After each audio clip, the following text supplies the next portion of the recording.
We're back. The best of food and wine with Anthony Gismondi and Kasey Wilson, live from the Wines of Canada stage at the 2017 Vancouver International Wine Festival. Now, here's Tony and Kasey. All those things I shouldn't do, but you dance, dance, dance. And ain't nobody leaving soon, so keep dancing. Welcome back to the Best of Food and Wine. I'm Tony Gismondi. I'm Kasey Wilson. We're coming to you live from the floor of the Vancouver International Wine Festival. 39 years. Canada's the theme country this year. There's about 65 or 66 Canadian wineries, and we have one with us right now. Joining us is winemaker Graham Pierce from Black Hills Winery in the South Okanagan. Graham, welcome to the show. Hey, great to be here. Great to have you. Are you having fun out in the theme country land? I've been having a great time. It's always awesome to be at Vancouver National Wine Festival. Have you met a few people tonight? I've been pretty busy pouring actually so far, so I haven't had too much chance to get around. What kind of things are people asking you the most? Or a lot of people are fairly familiar with our wine, but people always really just want to know, sort of the best parts of my job sometimes. How it works with the blending is often something people really like to know about, especially with a wine like Nota Bene, because that's such a big part of it for us. Sure. So how we're going to come up with the exact Okay, wine. well, let's roll back for our listeners. Black Hills Winery, where are you? We're on the Black Sage Bench between Oliver and Osoyoos in the deep part, South Okanagan Valley. Yeah, and you specialize in a handful of wines? A handful of wines, but we're really well known for our flagship wine, which is Nota Bene, which is a Bordeaux-style wine that we've been making since '99. Nota Bene, take note, I think from the Latin, from my old high school days. That wine has had an incredible history from like the first day it was released. Yeah, exactly. Two couples founded Black Hills back in '96. They came up when really there was very few wineries in the South Okanagan. I mean, it had been traditionally used for a lot of the jug wine industry, but just about that time when Harry McWaters planted across the street, and just a few years before we thought he was nuts. Exactly, everybody thought he was nuts. Yeah. And really, at that time, I was in the food industry, and I really thought that maybe we could do Pinot Gris, Chard, Riesling, that kind of thing really well, but not so much the big reds. Yeah. And then, so with the vineyards planted, it's about 27 acres right on the Black Sage Bench, predominantly to Bordeaux varieties. Yeah. And how old is that fruit now? So 96, so we're 21 years. Yeah. Wow. Yeah. That's impressive. Yeah, exactly. And really the neat part about Nota Bene is we've been making it, with tweaks here and there, wherever we can improve the wine we want to, but essentially the same way every year from just that one, and just from that one piece. So really it's a great snapshot of the year, the climatic conditions, exactly how everything all played out. Yeah. And help me out with a wine, one of my favorite white wines, Tony, you know it, from Black Hills. Alibi? There you go. Love that one. Me too. Don't tell her. Oh, sorry. Yeah, did you see? Just left me hanging. This is great, though, because people say, geez, I can't remember this, that. I said, well, try doing that on air. But I said, you know what's great? Tony can never remember either. So thank you. Totally, yeah. I love Alibi, too. It's really one of my favorite wines in the portfolio. It's usually about 75 or 80% Sauvignon Blanc, 20% Semillon that I do in puncheons. Really, really crisp, refreshing, and I love New Zealand Sauvignon, but kind of going away from that really, really green style and making it kind of richer, a little more mouthfeel. Well, I think you've done a great job with that wine. That wine reminds me of Senka Tennant, one of the original winemakers there. 100%. Yeah, up doing Fandango now in Terra Vista, but the spirit of that wine is just so great. Anyway, you brought a couple of wines today. We're going to start with the 2015 Chardonnay from Black Hills Estate. What can you tell us about your Chardonnay that we should know or need to know? Chardonnay is a great variety, and obviously one of the most popular varieties in the world, and it can really make such rich, balanced, textured wine with great mouthfeel. And that's the way I really want to go with this wine. And I know it's popular to make unoaked wines and this kind of thing, but this is on the other side. So I call it unapologetically barrel fermented. So it all goes into wood, only 20% or really 18% actually new wood for this wine, and then second, third, fourth, and even fifth filled barrels. And also I like to use a lot of puncheons for white wine, so it's a larger barrel, 500 liters, so it's sort of less contact area for the wine.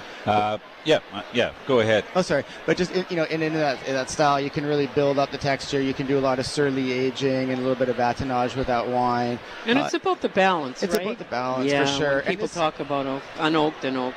I mean, I think a nice sort of example is when I'm making Alibi, it's really about how the fruit comes in and about picking decision on that. The Sauvignon, it can ripen so fast. If I don't bring it off at the right time, we'll lose a lot of that natural acidity, especially where we are, where it's so hot down in the Soyuz. But with the Chardonnay, it's a little more of a winemaker's wine, where we get a little bit more, intervention, which shouldn't be a bad word. Mostly French oak, but there's some American oak in this Chardonnay, or no, this is all French oak. It's actually. all French oak. Yeah, exactly. Okay, good. There's a little bit of American in the Syrah program that we'll have in a little bit, but for the most part, just that's all I use American oak for. Okay, great. Because I couldn't figure out why there might be some in there, and I was a bit confused. Okay, cool. No, it's lovely and fresh. I like that. I feel the wine's fresher. You say maybe you've been going along the same way, but for me it seems fresher and a little leaner. Right, than some of the other years. Yeah, that could be it. I mean, the acid was really nice on that year. We had a lot of nice natural acidity. Yeah. And you got a mix of Coopers that give you some added extra complexity, I guess, and different people making those oak barrels. Exactly, and that's something that I really work for in a lot of the wines, is if we can use different lots and using different cooperages, then we can build up a lot of complexity, and then we have a little bit of blending decision at the end to see what's going to really work synergistically together when we start to assemble the wines. I've been in a lot of seminars this week, and a lot of people have been talking about the east and west side of the valley. You're on the west side of the valley, which means that you don't get the sun that early, and you get it later in the day. Is that correct, or? Yeah, exactly. We're on the east side of the valley. Yeah, it's fine. And then we get the long day at the festival. But yeah, you're exactly right though, that we get the sun a little bit later, and then we have the late afternoon sun. And there's benefits to both sides of the valley for sure. Golden Mile, right, would get the sun a little bit earlier from us, and then have a little bit of shade in the afternoon. Right. We'd be a little bit hotter in the afternoon. Yeah. But we really get sunlight interception very early in the morning. It's not that late that it really is. But you get a lot of hours of daylight. We get a lot of hours. That's usually for us. I mean, 2016 was a bit of a weird one, but for the last few years, we've had really ripe fruit very early on in the year. So that the kind of the ripeness and getting enough sunlight onto the vines hasn't been so much of the issue. Well, people come up from Napa and they sort of wonder what's going on, and I'm saying, well, your sun is gone at 6 or 7, and we have sun till 10 o'clock at night. So those vines have a lot of opportunities to keep working. That's it. In maybe better temperature. Exactly. I mean, the tough part is that you have it's a little bit of the shorter season, but you have such longer days.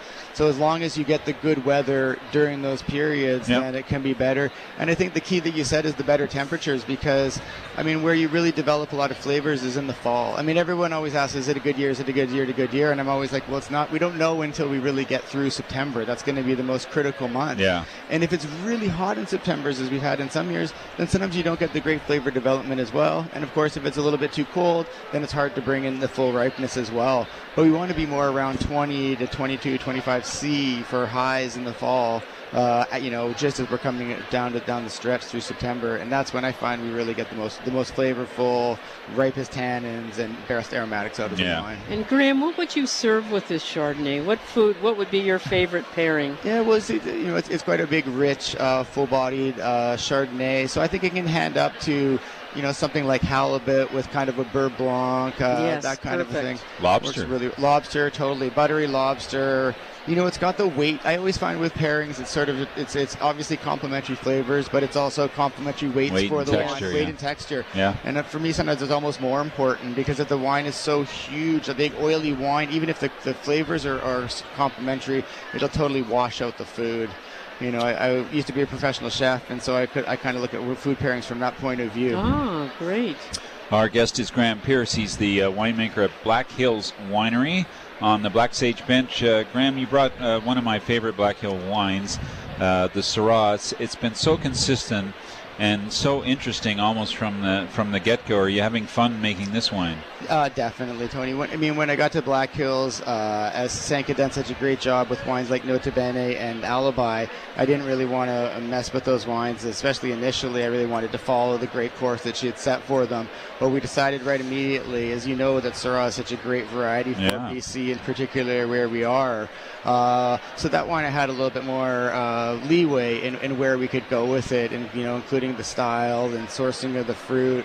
We've got a lot of Syrah on our original home vineyard, and then we purchased another piece just south of us in 2012, where our Wine Experience Center is located, and we planted a bunch of Syrah there as well too. So now we've got the two sites to play with, as well as sourcing some fruit from east side of Vesuvius Lake, and the expressions that we get, this kind of big, not over the top. I mean, still very much Syrah, not Shiraz, but. People really love it. Well, it has a slightly meaty character too that I really like, which to me is, more of the style of the Syrah that I like. 100%, and we really see that very expressive. It's funny, it was 16 for quite a few of the lots. We have a lot of that really the meaty, gamey style, and we've seen that in the past from certain vineyards from around us as well too. Not easy to sell Syrah though. It's I don't know. Do you have that experience or? Not really. I mean, this wine's very popular for us, and so for the volumes that we're doing, we seem to have really fast sell-through on this wine. So I know what you hear what you're saying, and I know especially in Washington State and California, whatnot, they struggle. They're pulling it out. They're pulling it out. Wow. Exactly. So I want a food experience at Black Hills. The food experience? Yes. Yeah. Well, the neat thing about what we do at our Wine Experience Center is we have a sit-down tasting, actually. So you can go through the whole portfolio of wine in varietal-specific Riedel.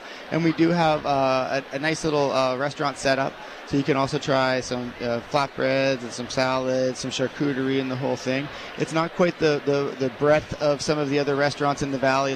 We have a lot of great places now in the south doing amazing cuisine, Mirador and Burgal and Hester and whatnot. Yeah. Yes. But if you just want to come in and try the wines and, you're a little bit peckish or you want some charcuterie with your wine pairing, which of course is so natural, then we do provide that. Can you jump in the pool, or is that optional, or what? Come talk to me about that. Well, some of those days you just look at it in that pool and think, I want to just jump in that thing. Well, technically it's actually a water feature, not a pool. I know. That's how the licensing works for that. It's a water feature. Don't start something. One day a week, it becomes a pool again. Yeah. Or one day a year, I should say. One day a year. At the Midsummer Night's Dream party we do there. Yeah, that's true. Yeah. Graham, really great to catch up with you today, and we had fun tasting the 2015 Black Hills Chardonnay, available for $30. Exactly. Yes. And the Black Hills 2014 Syrah is at $38. And the best way to buy the wines is direct, I guess, is one way. Yeah, for sure. I mean, we do have quite a good following for the wine, and so the best way is to be on our mailing list and to find out about the wines, of course. But these wines are also available in the city at Sutton Place, Marquee Wine Cellar. Great. Everything Wine, Legacy, and Cole Harbor. There you go. Great. You're pretty much covered. There you go. I know. Thanks for joining us. I know you got to get back to the crowds. There you go. Thanks very much for having me, guys. Thanks. Thank you. Winemaker Graham Pierce from Black Hills Winery on the Black Sage Bench. We're going to take a quick break. I'm Tony Gismondi. I'm Kasey Wilson. We're live at the Vancouver International Wine Festival, and you're listening to CISL 650's Best of Food and Wine.